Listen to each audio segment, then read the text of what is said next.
Hello, and welcome to All the Grief, a regular podcast for all those who have been touched by grief. We are your hosts. I am Rebecca Luttrell. And I am Andrea Mathern. We are two friends, a therapist, and a social scientist, both highly sensitive fellow grievers, here to share our hearts as we talk about all the grief.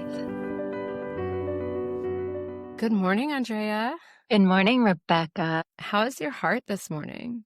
My heart feels pretty full. I got to see you in person last night, which always makes me happy. And it was just like a really special evening, connecting with other folks and spiritually connected. And that just felt really beautiful. And then this morning, I'm getting ready to take the boys up for the weekend to the cabin, which is like, they're just like, are you sure we can't leave early? Are you sure we can only stay 3 days? You know, it's just like, you know the spot. It's just our happy place. So my heart feels really full and grateful this morning. Yeah. How's your heart? Thank you. My heart is happy. Weekly, talk to my best friend. And usually it's on Saturday, but this morning I just was like, are you available this morning? And it was just such a sweet chat. Like I actually told her, I'm like, I feel like if you and me and Andrea were on a three-way chat, you'd be like, oh, we all share a brain. Because just like, yeah, it's that kind of energy of just sharing a brain, talking about things, thinking about the same things over the past week and things we've been reading and coming in contact with. And it always feels like it aligns in this really cool way that I feel a little grown every time that we talk. Aww. So it's really sweet. I love it. Hi, Jill. Exactly. Well, today, I'm so excited. We have directors and producers, Blue and Jason. They are a husband and wife duo. They are a co-directing team working in films and commercials together and then individually. They've directed commercials for brands like Walgreens, 7-Up, Scotch-Brite, Chipotle, Intelligentsia, and more. Their heart for storytelling can be seen in their work for the Girls and Boys Clubs, GE Girls, Athletes United, Lincoln Park Community Services, which won a Silver Telly, as well as a piece for Chicago Connected, which was shared by President Barack Obama. Their most recent short film, Otis's Dream, about voter suppression, debuted during the months leading up to the 2020 election and was shared by Oprah as an official Super Soul Sunday short film, gaining attention from major media outlets. Female and male, tactful and feeling, they evoke imagination and authentic human narratives as one voice. So we are here to talk about a documentary that they put together about Chelli Look, who is an artist, and we'll talk a lot more about her story. But for right now, I'd love to welcome Jason and Blue to All the Grief. Welcome. Thank you. Yeah. Thank you for having us. Good to be here. It's lovely to have you. We will start with Blue. How is your heart this morning? Yeah, my heart is feeling pretty full as well. I am preparing to host a book club tonight, and it's my first book club. This is our second meeting. It's my first time hosting it, and I've kind of gone a little wild preparing all the food that I'm going to be serving, which I am trying to make on theme with the book that we've read. Oh, fun. But I'm feeling both very full and excited, and it's also been a little bit more work than I had planned for. So Rebecca and I can understand we throw those kind of parties too. Why? Yeah. What book are you reading? I am curious. we just finished reading Water Moon, Ooh. sort of a magical realism book about a kind of like a magical world where there's a pawn shop where you can pawn off regrets. And it's all about, this kind of idea of pawning off regrets. And there's this whole kind of epic adventure that happens between the pawn shop owner's daughter and a mysterious visitor that comes. Oh, I love it. I'm putting it on my list. Thank you, Blue. Jason, how is your heart this morning? I think that my heart is balancing. There's a lot of things that have been in motion career-wise and like things that I've set out to do that I don't feel like have come to fruition in the way that I've expected. And so I think that there is sort of a balance of feeling like a little let down, but also feeling this idea that the things are not lost. And so with that comes like hope and new ambition to sort of turn them around and to see what's next, if that makes any sense. Yeah, that does. Oh my goodness. That's and such a place to be at this point in like the seasonal calendar. At least we get proper winter here. Yeah. So we sort of feel the darkness and the internal and the sort of turning inward, but certainly with the end of the year. So thank you for that honest reflection, Jason. So we kick off our podcast with guests talking about their grief origin story. And obviously for you two, the story we're going to talk about in terms of the film that you two made is not necessarily your grief, but we'd love to sort of hear from you if you have had a moment where grief has shaped you. And we talk about it as the grief origin because so often grief can be such a moment that creates a before and after. It's like, oh, I remember life and then this happened and everything changed. So is there a grief origin story that you two would like to share? Each one of you, not together. It doesn't have to be the same one. Yeah, I think more recently in my life, I have realized that I have been walking through grief. I have been fortunate to have, up until now, I have not had Shelley's story of losing two people so close. Yeah. But I have had things in my life that have caused grief in different ways, and maybe not in the normal sense of someone passing away. Sure. But I've had loss of relationship throughout my life, and relationships changing in ways that were very unexpected and very sudden. And that's kind of, not to get too personal, but that kind of began in my childhood, and my parents went through a divorce, and it really did kind of change my whole world and outlook at the time, because it was a big surprise to me. And then since then, there's been some other relationships that have changed and altered, and in ways that were like surprises to me. And I think that I've recently in my life kind of realized that I was kind of in this prolonged grieving of those relationships, and just of things that were one way that I thought were forever going to be that way. And then they weren't. And so I think naming that grief has been really helpful, and it's been just really helpful to be able to process through those things in a way that makes more sense, and to kind of move through that, and not necessarily get over the grief, but to name it, and to be able to see what kind of journey I'm taking and I'm on. Yeah, thank you so much. We absolutely welcome, and it's all the grief, because we want to be able to name the grief that doesn't often get labeled as grief in our society and within ourselves. And so we really welcome that reflection. And thank you so much for sharing that with us, Blue. Jason, how about you?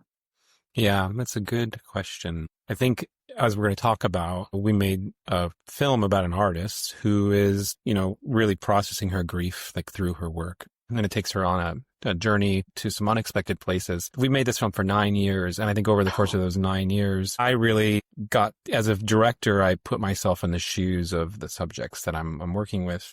And I think I really became distinctly aware that I grew up essentially without grief in my life.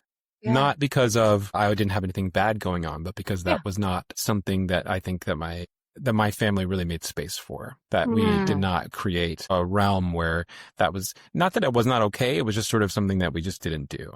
And so it's been an interesting time for me where I have had to kind of figure out how to even understand the idea of grief, and in a lot of ways done that through other people's experiences, because I didn't have any kind of mirror or anybody teaching me hey, you are grieving right now, a thing big or small. So I think it's kind of funny to talk about my grief origin, because it's almost the lack of that is kind of the origin. And I think that I am kind of on a journey of learning how to hold space for those processes, if that makes any sense. So I don't know if I have a distinct thing. I don't have a formative loss that I think that I can pinpoint right now. It's more of I am just even learning how to explore some of those emotions that come around grief. Yeah. Yeah. Thank you for that, Jason. I think that not being an incorporated feeling or process for so many of us, we talk often about being just generally in a grief averse culture. And so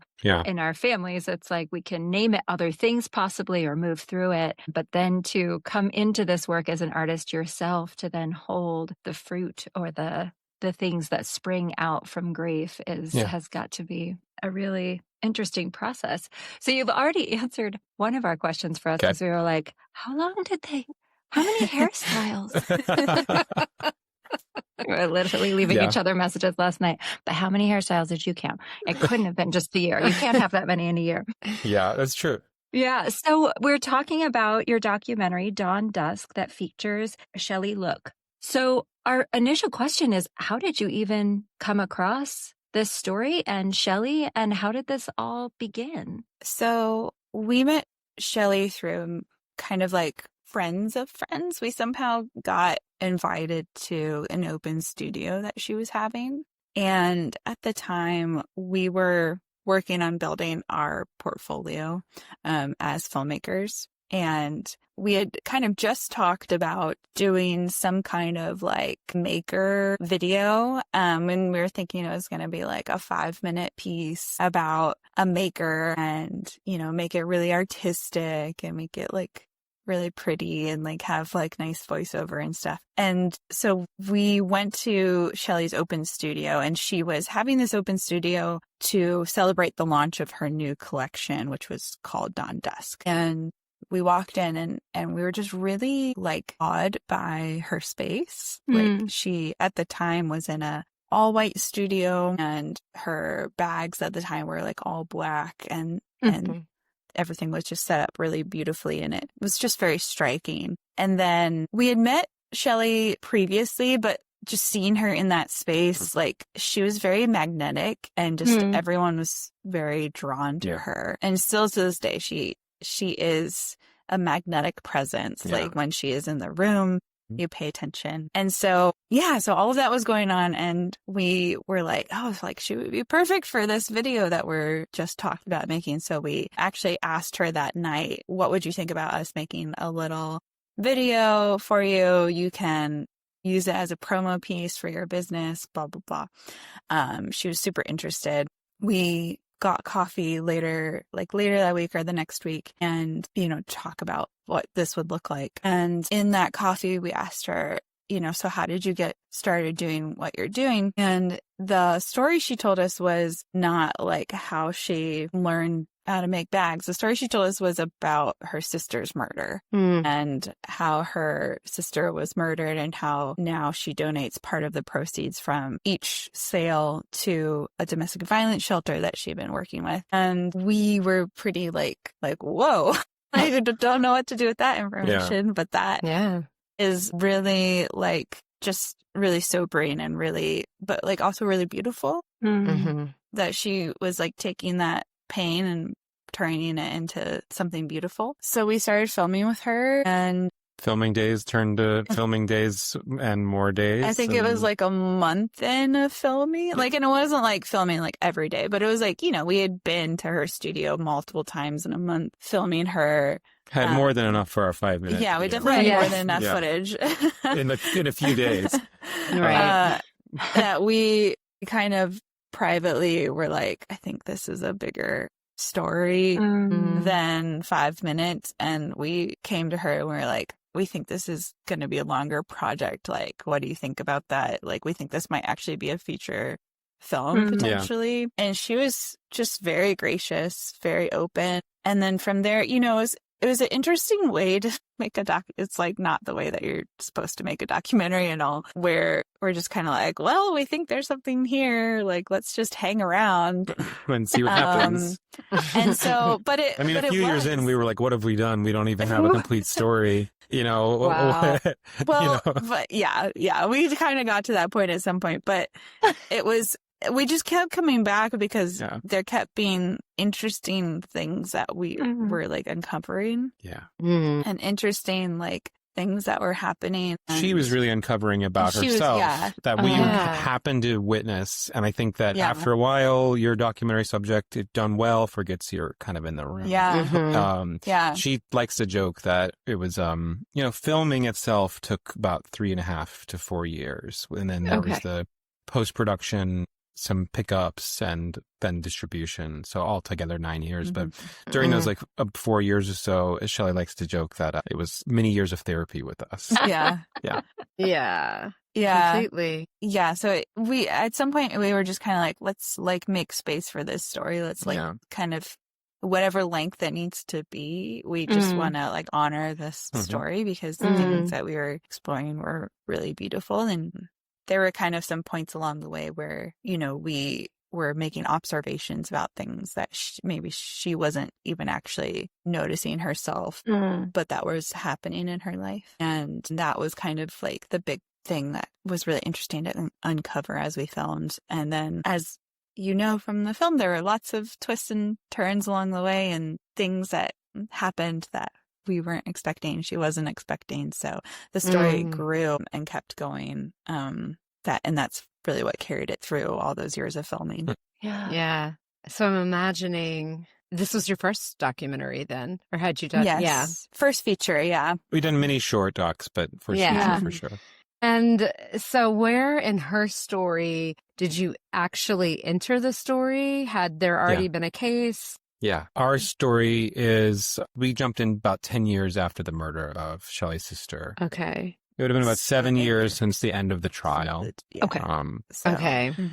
But only 3 years after she kind of went through the forgiving process. Yeah. So it's interesting because our film is not told in, that component of the story is not told in real time. We get to sort of witness, as you've seen, Shelley's real-time life, and then we get to hear her discuss and tell us about this very challenging season of her life from the past. Yeah. The story I think that we were seeing was that this thing that she was telling us about was incredibly deeply connected and woven into every moment of the now. And the thing that we were drawn to was that most, I think, in our true crime stories, which our film is not, tend to sort of be, justice is served. The person who did this horrible thing is in jail or whatever the justice is. And then the story's over. And our story is, I think, a lesser told story of how do you, as a secondary survivor, as someone who is deeply connected to this horrific event, move on, live your life and heal. That's what we were getting to witness. And so it was interesting that we entered her life in the season that we were in, because it really was a season where we got to watch Shelley figure out who she was and how to carry the legacy of her sister alongside of that. Because up until that point, she had made the legacy of her sister her whole being. And so I think that we got to watch this transformational season where she went through that process, if that makes any sense. It makes so much sense.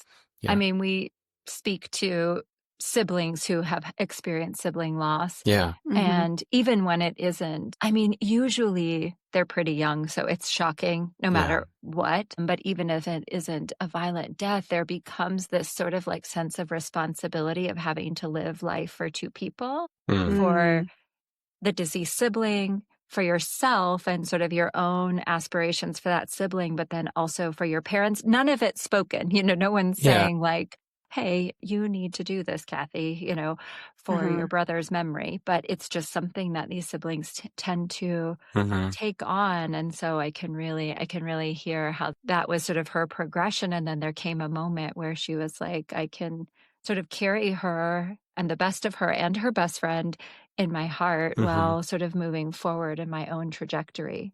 Yeah, exactly. Yeah. And you named a piece that was actually, it felt to me like a really important piece of the story. And I think especially in cases like this, where it was a domestic violence situation and death, and that place of getting to forgiveness and kind of her process around that. And I loved the storytelling there, having gone through sort of my own forgiveness process. And I remember reading Desmond Tutu and his daughter Mfo Tutu wrote the Book of Forgiving, or the Book of Forgiveness. And there in the beginning of the book, he's like the prayer before the prayer. And it's basically like, give me the will to want to forgive and not yet because I'm not quite ready. And I really heard that in her story of like, she knew forgiveness is a piece of this. And she was like, I couldn't do that for a year. It was a year before she could even say a prayer towards that. And I was curious, like, as you were encountering that, how that was impacting you in this, because it's a big ask. And I always say, you never tell anyone they need to forgive, you know, but like how you experienced that part of the story. Yeah.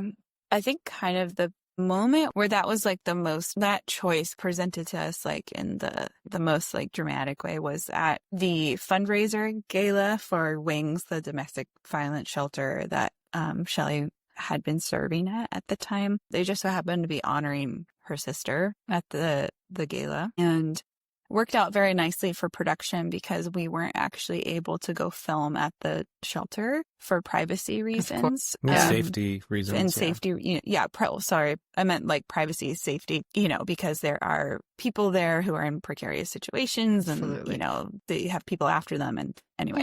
Yeah. So we were able to film at this fundraising gala where Shelley spoke, and she spoke very powerfully and very it was very almost challenging to hear her speak about this choice of forgiveness, because we knew in the room were sitting people who had lost others to domestic violence, people who had been victims of domestic violence themselves and were going through the program were also there. I mean, I remember just being in awe, like watching her that evening, because she spoke so powerfully and so sensitively, but also so like challengingly at the same time. And I think watching it for me as well, it was just a really, it was like watching a person and going, wow, if they can do that, then like I can walk through like my own unforgiveness like in my life that is like,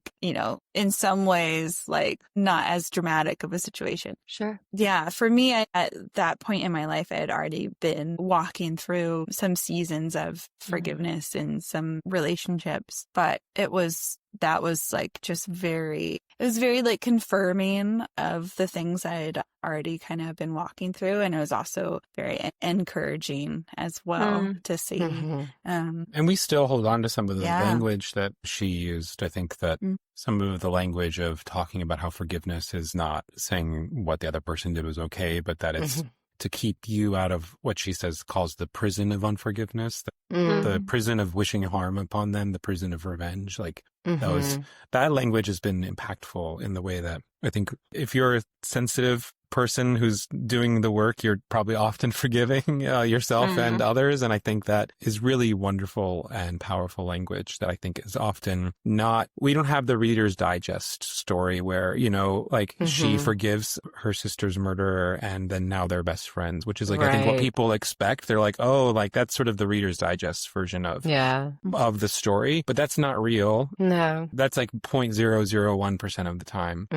Her story is real. And I think it's what a lot of people experience, whether it's, as horrifying as what she went through, it doesn't matter. It's what a lot of people experience. And I think that language is powerful language to use when you're approaching those situations. And I think what you mean by real is like common.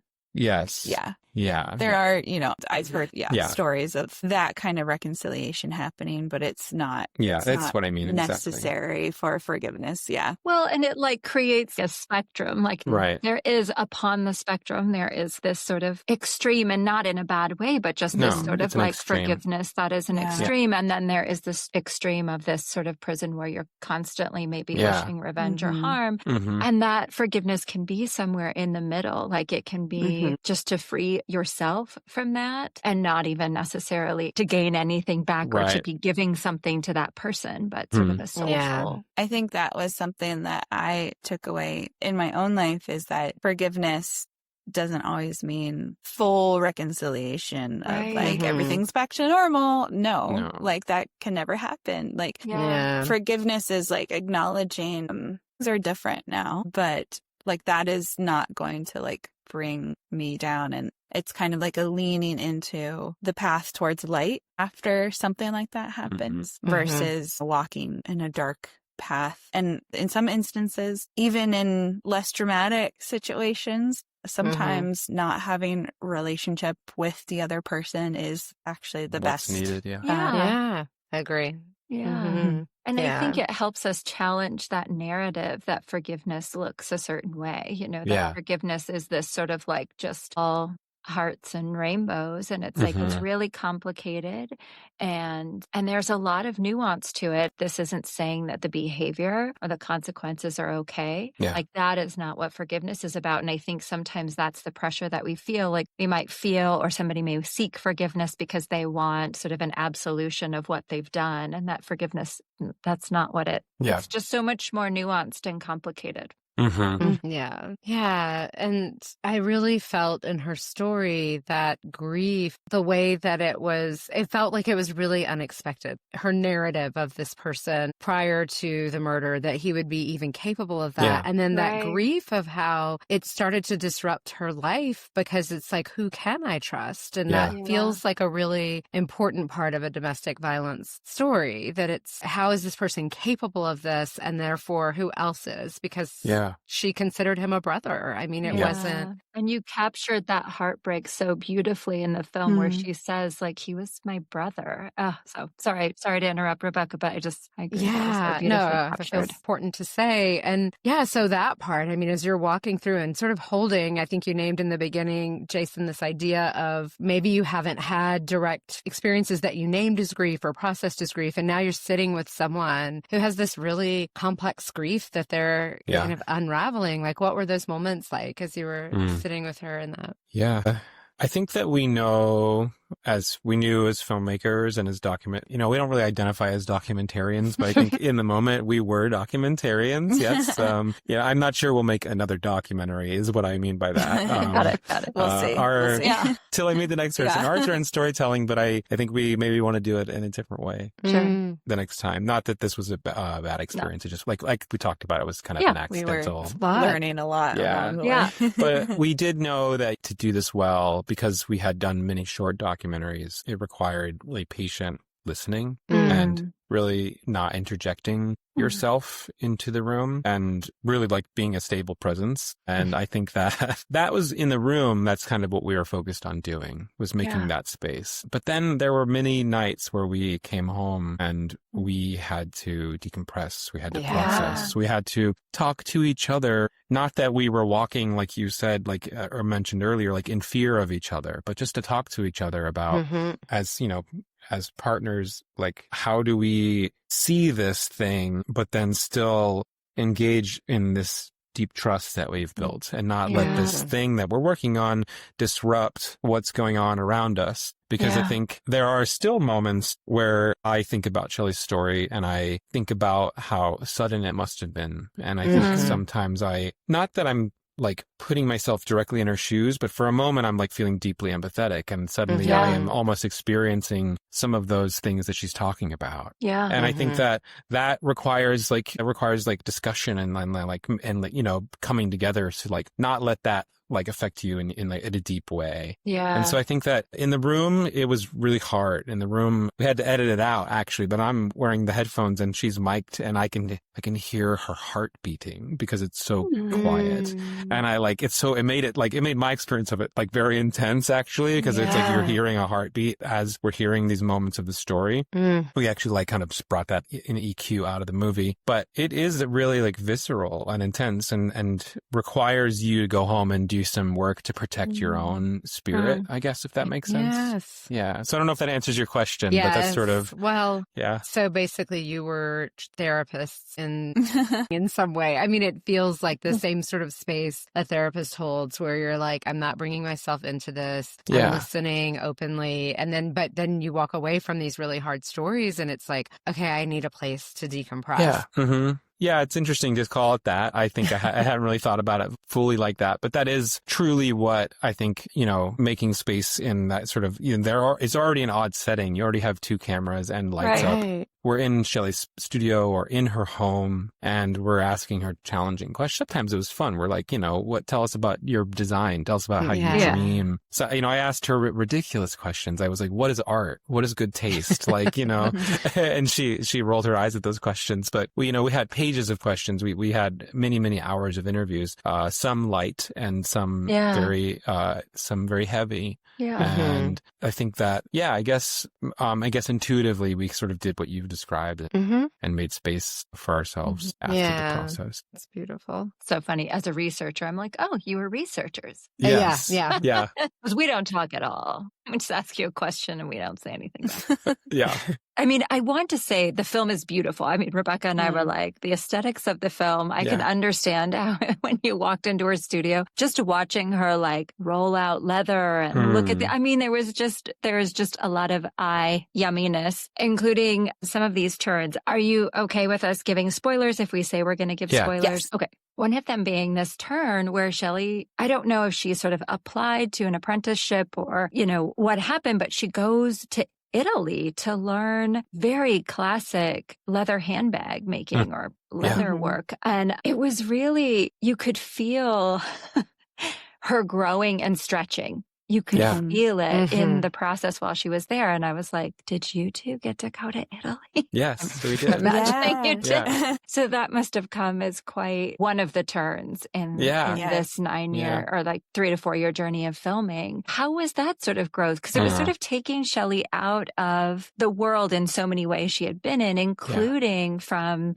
probably the family dynamics that she was a part of that were still dealing with her sister's death, her own business and how she related to that through her living the legacy of Megan, her marriage, and into this world where she got to be a student. Yeah, it's still funny to watch some of the moments in Florence when we were there because, all up until that point, we had seen her, in the zone, doing her expert thing, in her craft. Exactly. And not that she totally was an expert in her craft. Even before going, she just didn't have some of the traditional techniques and stuff. But it was really funny to then show up and she's like, why can't I, she's getting so frustrated. Yeah. The amount of little tiny under your breath swear words we cut out. She's like, I trying to do, and it was very refreshing and very funny, but you could tell that even though she was having these little moments of frustration as she was trying to remember the things that she was taught and figure things out, she was having so much fun. You could tell she was really she was full of joy in that space. And I think it was just very obvious that she was really enjoying herself and loving what she was learning and loving the challenge of it. But yeah, it was really interesting. So we came close. So she was there for 3 months. Yeah. And we came close to the end of her time there because we wanted to come when she was more established and had her routine down and everything. And, she had been, she had kind of been in this world away from everything else. And, leading up to her going, it comes off pretty abrupt in the film. And that's because it is pretty abrupt in her life, where I think as a business person, especially as an entrepreneur and someone who's running your own business, you kind of take on this persona of everything's great. Everything's good. You have to present yourself that way of I am an expert. I know what I'm doing. Here's all my glory. And at some point there might be a moment where you realize everything's not great. Everything's not going well.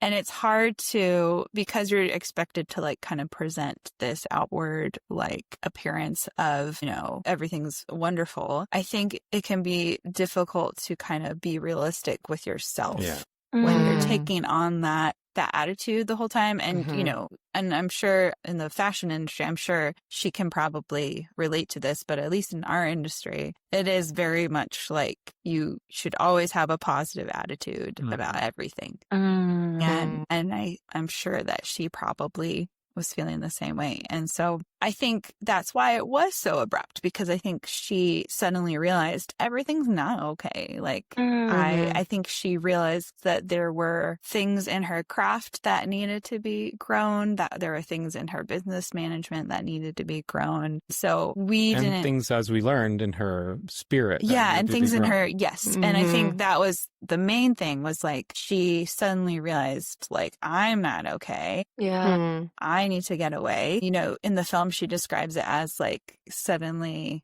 the grace was gone. So I think that's why it came off so abruptly, was because for her, it was an abrupt realization. But when we arrived in Florence, it was really interesting, because I think we were kind of a little bit of culture shock, because she had been in this, you know, beautiful, wonderful place of learning and experiencing this little vacuum of just, I'm making bags with new friends and I have nothing else to worry about. Everyone loves and everyone bags. else makes bags. Yeah, exactly. And all we're doing is this, and there's no other world out there. Yeah. And then we show up pieces from her old life. Yeah, and so we show up and like kind of bring awareness. Yeah. In the first like day or so where we were with her, I could tell like she was kind of like closed off in a way that we hadn't experienced. Yeah, like you could tell that she was kind of like trying to wrestle with that. Yeah. And that was really interesting to kind of work through. And, you know, she just needed a little time to kind of work through it. And we a gave really her beautiful space. Sunrise. Yeah, and a really beautiful sunrise. Yeah. That did not hurt your filmmaking. Yeah. So it was a really interesting time, but it ended up being a very sweet time of filming in Florence with her. So yeah. And it really did form the rest of the sort of epilogue section of the movie, the sort of last 15, 20 minutes, really. Like, we're informed and influenced by that season in Florence. You know, that's the sort of the crux that leads to sort of that big unexpected turn, which we can talk about if we want to. I don't mind. Oh, yeah. I can just tell you, I felt grief. I felt, I was like, wait, what? Yeah. So for your listeners, it's worth saying that she closes her business at the end of the movie. And that is sort of the big unexpected twist in the film. And so I think that Florence is a key part of getting to sort of see that. And I think that when we started, we thought maybe we were watching the film, like the rise of a successful businesswoman. And as we kept going, we realized we were telling a more intimate story. And then we follow all the paths that takes us to.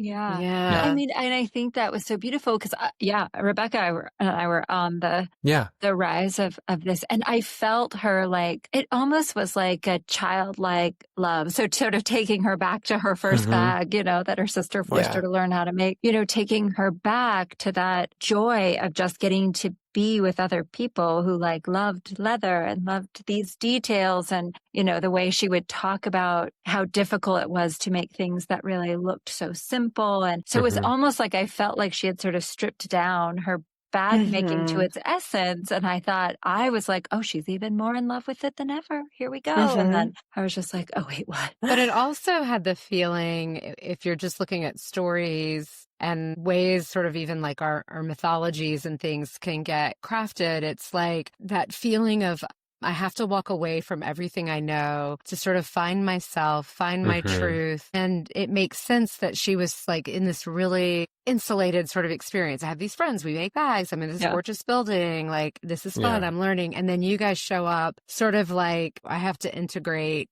this life with who I was before, and then really having to come back and say, this is what's true for me now, which feels in a similar and different way like the story of forgiveness, because it's sort of like these hard moments we do that are true for us, but that kind of show people a way. Like everything doesn't look like a meteoric rise to fame and everything, you know, but it's like, but if I'm being real to myself, she could have just kept capitalizing on the moment and done phenomenally financially. And she's like, that's not what feels real anymore. I love leather and I know that. And this chapter is closed. And I also know even that feeling of like walking through her grief over all of these years and how it was like, oh yeah, it wasn't like done. It just kept changing form. So it's powerful in the ways that the story is not what you expect. And I think that, that same way that forgiveness is not what you expect. It's not, we're besties, it's Shangri-La. It's like, what you did was not okay. I'm not carrying it anymore. Yeah. Yeah. I think Florence was really like a healing time Yeah. for her. Like, Yeah. I think it was another part of the grieving process. It was. Yeah. For Yeah. her. You know, I think just looking back on her story, she had never really set out to be like a business owner. You know, that was something that she had originally planned to do in partnership with her friend Renee. Right. And so her love really always centered around the making and the creating. And I think she grew into the business owner, the business entrepreneur that she became. And so I think getting to go to Italy and getting to be just getting to create and getting to learn and getting to be surrounded by people who were there for the same reasons. I think it was just really healing for her, because I think she had been in such a long time of like trying to figure things out from a business standpoint, from a logistics standpoint, and from an emotional and like spiritual standpoint of trying to figure out what life looks like after these losses.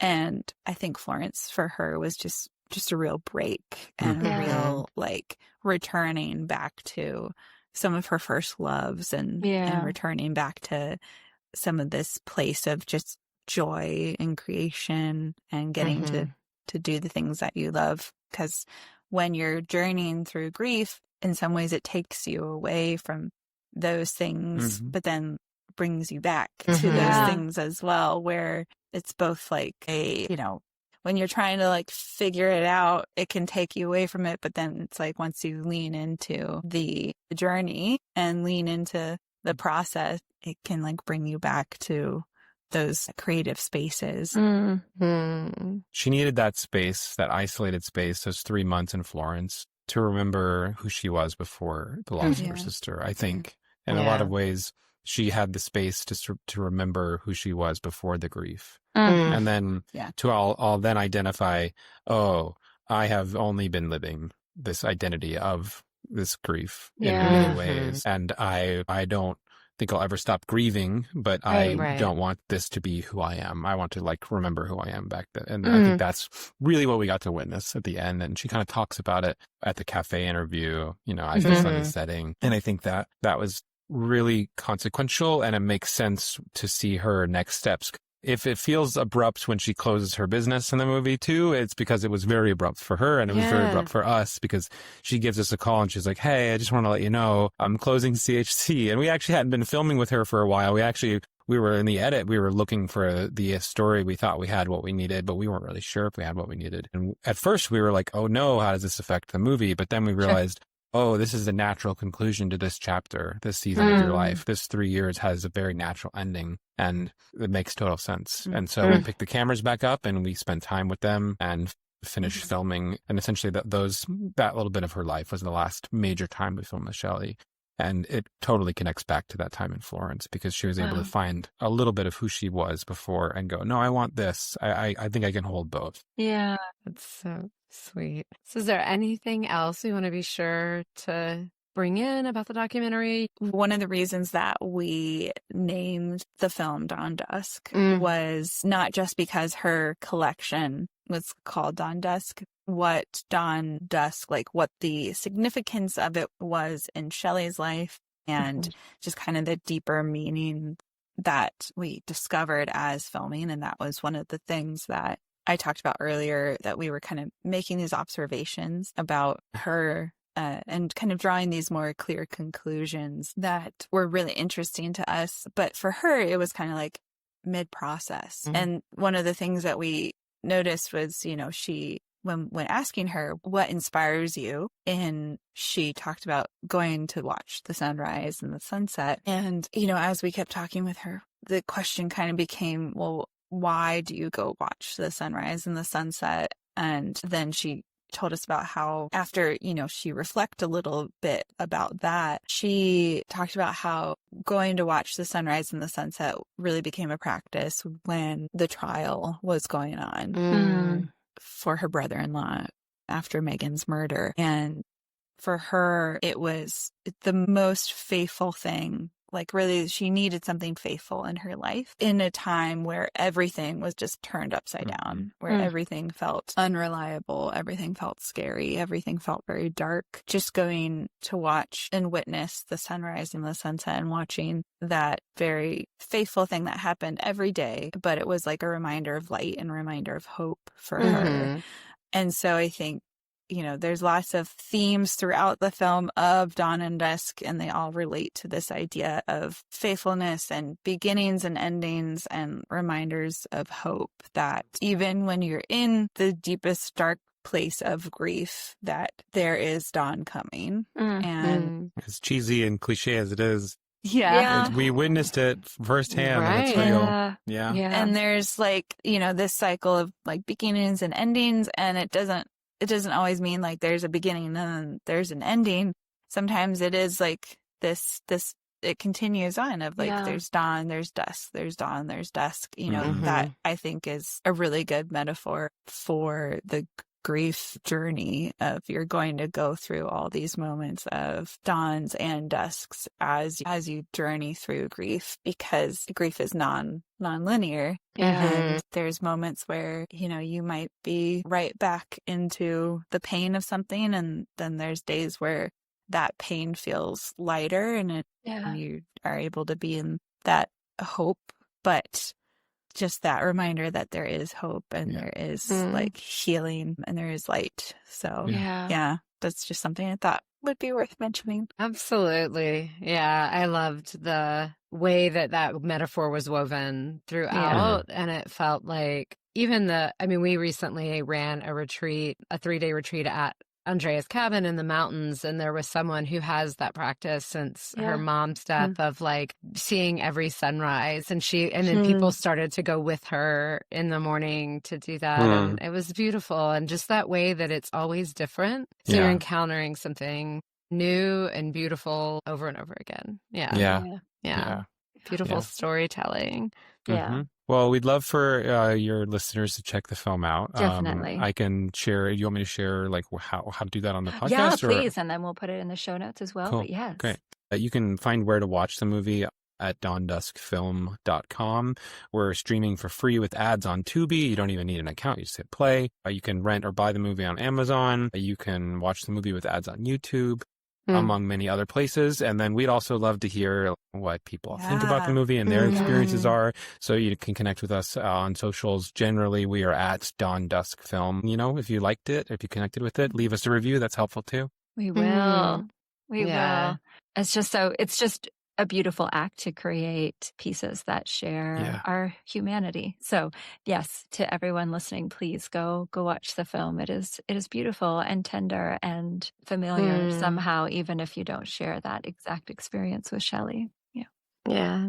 Okay. Well, we will wrap up as we do, just sort of checking in with how you've encountered or come in contact with your grief in this past week. And I'll start with you, Andrea. Sure. So I love that we ended with the sunrise, sunset. So I am like the kid who's like, everybody stop, look at the clouds. Colorado, we are blessed with very good sunrises and sunsets. And I watched the film and watched Shelley's relationship with these two times of day. And so have just been thinking about her as I'm watching it and remembering when we were little, the sun rays that we would come down. I know we're not the only ones who would say this. We always thought they were like the highway to heaven, and they were just like taking the souls up to heaven. And so I've just been thinking really tenderly about that. And then I was on a work meeting the other day, and Colorado just like, man, they just kicked ass. It was just the sky was like, the blue behind it was so blue, which made the sky so orange. And I was just like, stop, go to a window, everyone. Look, look at the sun setting. And then a couple days later, I got a text message from someone on the work call that was like, less sky. And it just made my heart happy to just think just that small act of just taking a moment to like observe the beauty catches on. And someone will keep that with them. So, I mean, I love the sky too, but I was connected to it through your film in another way, and then sort of passed it on again. And it just was a beautiful reminder of taking a moment and the beauty and wonder that surrounds us like all the time. Yeah. Definitely. Thank you, Andrea. Yeah. How about you, Jason? Have you encountered your grief this week? I think it's connected to what I talked about at the beginning when I talked about how my heart is. I think that I spent a long time in the car a couple times this week, some long commutes to some different sets that were far away. Most of the time I'm a music listener, but I kind of found myself sitting in the silence and just I don't have a lot of space. And because I think what we talked about midway through the podcast too, about like not always being shown when I was younger, like how to even process or hold space for grief. Like I don't find myself naturally doing that. I find myself, I'm busy and I'm trying to accomplish and I'm out there like, trying to do the things I need to do to succeed in whatever I'm trying to do. And so the car was this really natural space to, I don't know, sit and like think about all the things, the little things that I experienced a lot. It was both some of these kind of career aspirations that feel like they've more in a dip than I would like, some of those things. And then also at the same time, I thought about old friends that I felt disappointed that there's not been a connection there. I thought about some of those things and all those things kind of wove together. And I think really like those long drives made in silence, which kind of was a little bit funny, made space for me to just, it was like a natural space to sit and process. Yeah. And I feel like I actually need that a little bit more, like a little bit. I need to go see some sunrises and sunsets myself, I think. Yeah. Yeah. For sure. I love that. Thank you, Jason. How about you, Blue? Yeah. It's interesting. This week, I've actually had some more like poignant moments of grief and grieving without like going into too long of story. I recently have connected with some new friends via like a hobby of mine that has been really wonderful and really lovely. But as I've been like connecting in those new spaces, I've had moments of remembering and grieving a loss of a friendship that I had that kind of had opened me into that hobby space. And so in some ways it's been really, it's been both like joyful and like, sad to think about that loss of relationship and in that way. But, so I think I've had just moments of like thankfulness of that friendship and like just feeling like, even though that is not something that I have currently in life, and in many ways it's like grieving that loss, even though that is like a loss, it's still just a person and like a relationship to be thankful for, and like kind of living in just that space of, wow, I'm really glad that like I got to experience that and like have that. And so that's kind of where I've been.